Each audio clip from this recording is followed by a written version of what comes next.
Luke chapter 8. Not long afterwards, he began a tour of the cities and villages of Galilee to announce the coming of the kingdom of God, and took his 12 disciples with him. Some women went along from whom he had cast out demons or whom he had healed. Among them were Mary Magdalene, Jonah, Chuz's wife, Susanna, and many others who were contributing from their private means to the support of Jesus and his disciples. One day he gave this illustration to a large crowd that was gathering to hear him, while many others were still on the way, coming from other towns.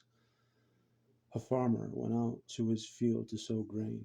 As he scattered the seed on the ground, some of it fell upon a footpath and trampled on, and the birds came and ate it as it lay exposed. Other seed fell on shallow soil with rock beneath. This seed began to grow, but soon withered and died for lack of moisture. Other seed landed in thistle patches, and the young green stalks were soon choked out. Still other fell on fertile soil. The seed grew and produced a crop 100 times as large as he had planted. His apostles asked him what the story meant. He replied, God has granted you to know the meaning of these parables, for they tell a great deal about the kingdom of God. But these crowds hear the words and do not understand, just as the ancient prophets predicted. This is the meaning. The seed is God's message to men. The hard path where some seed fell represents the hard hearts of those who hear the words of God. But then the devil comes and steals the words away and prevents people from believing and being saved. The stony ground represents those who enjoy listening to sermons, but somehow the message never really gets through to them and doesn't take root and grow. They know the message is true and sort of believe for a while, but when the hot winds of persecution blow, they lose interest. The seed among the thorns represents those who listen and believe God's words, but whose faith afterwards is choked out by worry and riches and responsibilities and pleasures of life.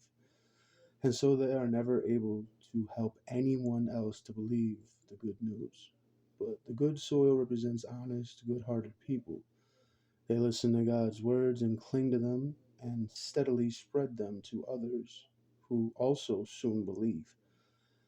Whoever here, who ever heard of someone lighting a lamp and then covering it up to keep it from shining?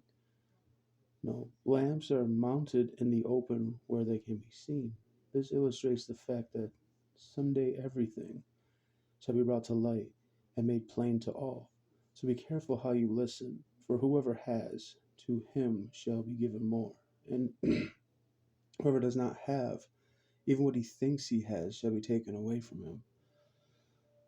Once, when his mother and brothers came to see him, they couldn't get into the house where he was teaching because of the crowds. When Jesus heard they were standing outside and wanted to see him, he remarked, My mother and my brothers are all those who hear the message of God and obey it. One day, about that time, as he and his disciples were out in a boat, he suggested that they cross to the other side of the lake. On the way across, he lay down for a nap, and while he was sleeping, the wind began to rise. A fierce storm developed that threatened to swamp them, and they were in real danger. They rushed over and woke him up. Master, Master, we are sinking, they screamed. So he spoke to the storm. Quiet down, he said, and the wind and waves subside, and all was calm. Then he asked them, Where is your faith? And they were filled with awe and fear of him, and said to one another, Who is this man, that even the winds and waves obey him? So they arrived at the other side, in the Gennesene country, across the lake from Galilee. As he was climbing out of the boat, a man from the city of Gadara came to meet him, a man who had been demon-possessed for a long time. Homeless and naked, He lived in a cemetery among the tombs. As soon as he saw Jesus, he shrieked and fell to the ground before him, screaming, "What do you want with me? Jesus, Son of God Most High, please, I beg you, go.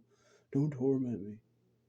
For Jesus was already commanding the demon to leave him. This demon had often taken control of the man so that even when shackled and with chains, he simply broke them and rushed out into the desert, completely under the demon's power. "What is your name?" Jesus asked the demon. "Legion," they replied, for the man was filled with thousands of them.